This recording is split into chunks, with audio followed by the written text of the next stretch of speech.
जय हिंद प्यारे मित्रों।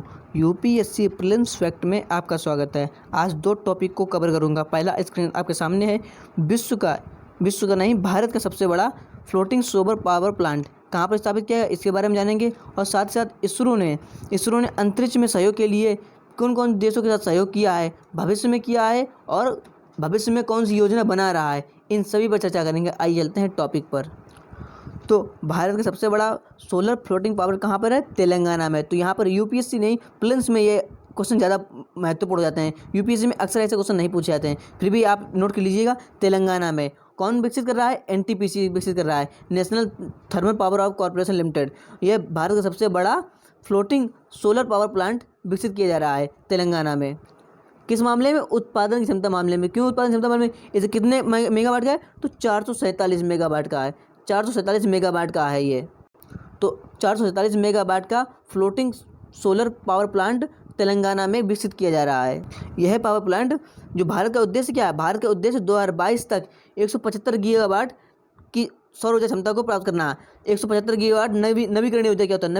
नवीकरणीय ऊर्जा ऐसी ऊर्जा जिससे किसी भी प्रकार का कार्बन डाइऑक्साइड या अन्य प्रदूषण उत्पन्न ना हो, ऐसी ऊर्जा को नवीकरणीय ऊर्जा कहते हैं। तो अब ऐसे यहाँ क्या क्वेश्चन पूछ हो सकता है कि भारत ने कब 175 गीगावाट का लक्ष्य रखा है? कब तक? तो 2022 तक। और कितना लक्ष्य रखा है? 175 गीगावाट का। तो यहाँ नोट कीजिएगा, वर्ष 2022 तक 175 गीगावाट का लक्ष्य रखा है भारत ने नवीकरणीय ऊर्जा का। और इसी के तहत तेलंगाना में कौन सा पावर प्लांट है? Floating solar power plant Telangana में। हाँ, 175 गीगावाट रखा है। तो 175 गीगावाट में जिसमें 100 गीगावाट का लक्ष्य सौर ऊर्जा के माध्यम से है। 100 गीगावाट सौर ऊर्जा के माध्यम से, और शेष 75 गीगावाट जल ऊर्जा, पवन ऊर्जा और इत्यादि बायोमास ऊर्जा इत्यादि क्षेत्रों में। लेकिन सबसे ज़्यादा किससे? सौर ऊर्जा से। टोटल 175 में 100 गीगावाट सौर ऊर्जा से। अब आइए, आपके मन में उठ रहा होगा ये क्या होता है solar plant, floating solar plant? तो जल निकायों की सतह पर, जैसे जल कोई सतह है, जैसे कोई तालाब है, तो उसकी सतह पर, तो सतह पर फ्लोटिंग फोटोवोल्टिक पैनल को, जो पैनल होते हैं उनकी तैनाती को संदर्भ करता है। उनको हवा में पानी के ऊपर तैनात कर दे, उसको लगा दिया जाता है। जैसे ये कोई तालाब है तो उसके ऊपर ऐसे लगा दिया जाता है। तो इससे क्या होता है? इससे भारत में प्रयोग होने वाली भूमि आधारित सौर ऊर्जा, पहले भूमि पे लगाएंगे पैनल, तो उससे क्या होगा? भूमि जो पड़ी होगी उसको, भूमि को हम निर्माण कार्य में, खेती में यूज कर सकते हैं। लेकिन वो नहीं कर सकेंगे। क्यों? कि अगर प्लांट लगा देंगे। लेकिन इससे क्या होगा? पानी को हम क्या पानी में लगा देंगे तो 1.2 आ जाएंगे। पानी की जो प्रदूषण होगा है, जो एल्गी जो बार बार जिसे कहते हैं प्रवाल प्रस्फुटन, वो भी नहीं होगा और प्रदूषण भी नहीं होगा।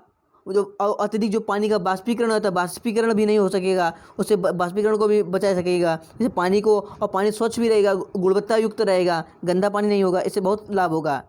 तो क्या है? ये भूमि का व्यवहार विकल्प है, यानी एक उत्तम विकल्प है भूमि आधारित सोलर प्लांट का। तो यह दक्षिण भारत में बड़ी संख्या में जलाशय मौजूद है, आपको पता होगा आपने। और ठीक है, फ्लोटिंग सोलर विधि अच्छे ऊर्जा उत्पन्न करने हेतु अत्यधिक अनुकूल होती है। अब मैंने बताया कितने आपको पॉजिटिव लाभ होते हैं।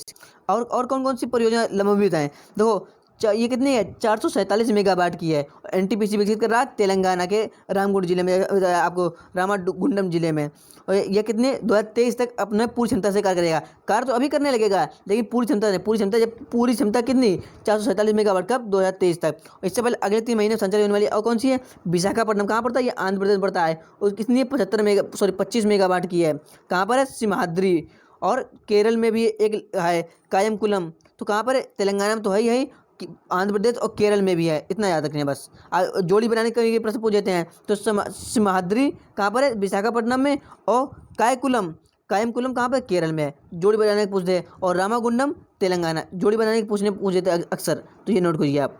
अगला टॉपिक है अंतरिक्ष सहयोग, इसरो का अंतरिक्ष सहयोग। आइए इसके देखते हैं, इसरो क्यों चर्चा में क्यों है। अभी हाल ही में इसरो और जाक्सा किसकी मिलान से पूछ दे। इसरो भारत की है और जाक्सा जापान की है। जापान एरोस्पेस एक्सप्लोरेशन, क्या कहते हैं? अन्वेषण कहते हैं, एक्सप्लोरेशन और एजेंसी, यानी इसरो की Indian Space Research Organisation ISRO, और जापान की जापान एरोस्पेस एक्सप्लोरेशन एजेंसी। तो जाक्सा जापान की और इसरो भारत की है। तो ये नोट कीजिए। आप कभी कभी मिलान से पूछ लेते हैं, मिलान कीजिए। तो ऐसे आप मिलान, और किस क्षेत्र में सहयोग किया? पृथ्वी अवलोकन और चंद्र सहयोग और उपग्रह नेविगेशन में सहयोग की समीक्षा की गई है। इस कारण से अब देखते हैं जापान हुआ और फ्रांस हुआ, अमेरिका हुआ, इनके साथ साथ इसरो का क्या सहयोग रहा है।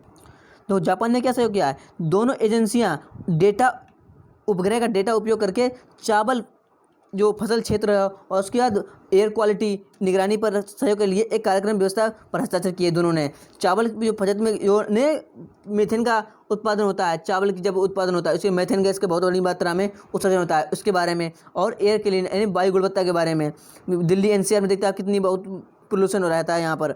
और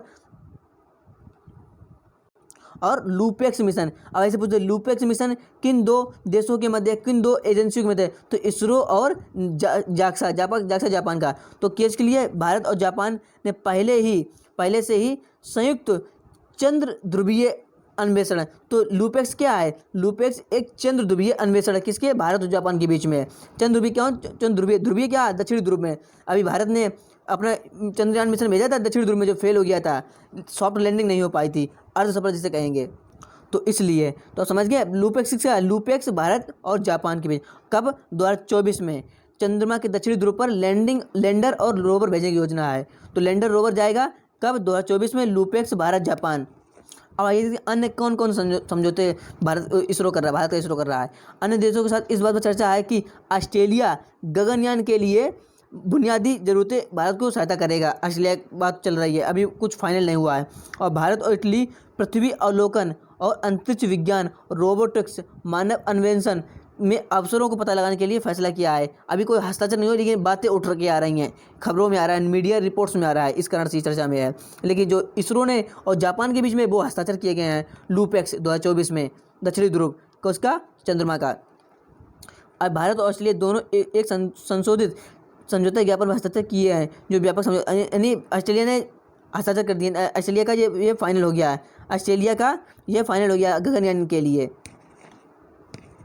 अब एक तो भविष्य में कौन कौन से भारत ने इसरो ने सहयोग किया है, यह सहयोग प्राप्त किया है। तो पहले मेगाट्रॉपिक्स। तो मेगाट्रॉपिक्स कब हुआ? 2011 में। मेगाट्रॉपिक्स 2011 में भारत और फ्रांस के बीच इंडो फ्रांस संयुक्त उपग्रह मिशन था। कब लॉन्च किया गया? तो 2011 में लॉन्च किया गया था। इसका उद्देश्य क्या था? मानसून, चक्रवात आदि उष्णकटिबंधीय वातावरण और जलवायु अध्ययन के लिए। तो मेगाट्रॉपिक्स नाम से मालूम पड़ रहा है, मेघ यानी मानसून और जलवात, चक्रवात, जलवायु यानी वातावरण, ये मेगा मालूम पड़ रहा है। मेगा यानी मेघ, मेघ मीन बादल से मानसून, चक्रवात और जलवायु संबंधी घटनाएं होती हैं। कब? 2011 में भारत और फ्रांस के बीच। और कौन सा? पहला ये तो कौन सा हो गया है? ये हो गया मेगाट्रॉपिक्स। इसके साथ साथ सरल और है। सरल क्या? 2013 में। वो 2011 में था, सरल 2013 में। ये भी इंडो फ्रांस यानी भारत और फ्रांस के बीच में किया गया था। इसका समुद्र अध्ययन के लिए, अंतरिक्ष से समुद्र का अध्ययन करने के लिए कि समुद्र में जो जल स्तर हो रहा है, इसके साथ वहाँ पर जो बायोलॉजिकल ऑक्सीजन डिमांड होती है, जो और किन क्षेत्रों में खनिज संसाधन ज़्यादा है, मछली ज़्यादा है, फिशरी ज़्यादा है, इस बारे में चर्चा करने के लिए 2013 में हुआ था। और मेगाट्रॉपिक्स 2011 में हुआ था। सरल का फुल फॉर्म क्या होता है? सैटेलाइट फॉर अल्टिका एंड एरग्रॉक्स। अगला कौन सा है? NISAR NISAR। नाम क्या फुल फॉर्म है? NIN से NASA, I for ISRO, synthetic aperture radar, नाम से मालूम पड़ रहा है। NISAR NASA ISRO synthetic aperture radar. इसका मतलब क्या है? आपके किसके लिए है? भारत और अमेरिका के लिए। नासा अमेरिका का है तो अमेरिका के लिए है। ओके, पृथ्वी विज्ञान अध्ययन के लिए, पृथ्वी के विज्ञान अध्ययन यानी पूरे वायुमंडल यानी पृथ्वी अवलोकन के लिए एक संयुक्त अभियान है। और इसका पृथ्वी अवलोकन करेगा, इससे इकोलॉजिकल सिस्टम यानी पारिस्थितिक तंत्र का पता लगाएगा। और यह विश्व का सबसे महंगा इमेजिंग उपग्रह है। विश्व का सबसे महंगा क्यों? अंतरिक्ष एजेंसी है, ये दोनों एजेंसियाँ वर्ष 2022 तक इस उपग्रह को लॉन्च करेंगे। तो कब तक? 2022 तक। और जो अभी जो हो चुके हैं कौन से? मेगाट्रॉपिक्स और सरल, ये 11 और 13 में हो चुके हैं। और लूपेक्स 2024 में जापान के मध्य। ये लूपेक्स बाद में होगा, पहले निसार होगा। निसार 2022 में। लूपेक्स चंद्रमा के दक्षिणी ध्रुव में उतरेगा, लैंडर और रोवर। ये क्या? ये सिर्फ एक उपग्रह भेजा जाएगा जो क्या? पृथ्वी अवलोकन करेगा। अगला कौन सा है? उन्नति क्या है? ये स्वयं इसरो का ही एक अभियान है। क्या है? नैनो सैटेलाइट के विकास और क्षमता निर्माण कार्यक्रम है। ये नैनो सैटेलाइट संबंधित है। उन्नति इन नैनो सैटेलाइट संबंधित एक कार्यक्रम है। ठीक है, और आइए आगे देखते हैं। और तृष्णा तो भारत और फ्रांस के बीच में, यानी इसरो और फ्रांस के बीच में जल चक्र निगरानी के लिए तृष्णा उपग्रह की भागीदारी की है। तो तृष्णा हुआ और मेगाट्रॉपिक्स हुआ और सरल हुआ, 3 चीज़ें, 3 ये मैं लिख दे रहा हूँ, इसे आप नोट कीजिएगा। ये 3 तृष्णा, मेगाट्रॉपिक्स और सरल, ये क्या भारत और फ्रांस के बीच में है। तो सरल क्या है, सरल का उद्देश्य क्या था, 2013 में लॉन्च किया, सरल 2013 में लॉन्च किया गया था। तो क्या उद्देश्य था, समुद्र, तो साथ से सरल साथ से समुद्र, तो इसे आप याद कर सकते हैं। सरल समुद्र अध्ययन के लिए, मेगाट्रॉपिक्स इसे नाम से मालूम पड़ा, मेगा यानी बादल, बादल क्या चक्रवात, जल, वायु, वातावरण इत्यादि के लिए, अवलोकन के लिए। और तृष्णा क्या, तृष्णा जल चक्र के लिए। तृष्णा क्या, जल का एक पर्यायवाची है तृष्णा, तो तृष्णा जल चक्र के लिए। तो फ्रेंड्स, आपको टॉपिक कैसा लगा, अच्छा लगा हो तो लाइक करना, चैनल पर नए हैं तो चैनल को सब्सक्राइब कर लीजिए, बेल आइकन दबाइए। कल फिर मिलेंगे नए टॉपिक के साथ, नए सेशन के साथ, तब तक के लिए जय श्री श्याम, धन्यवाद।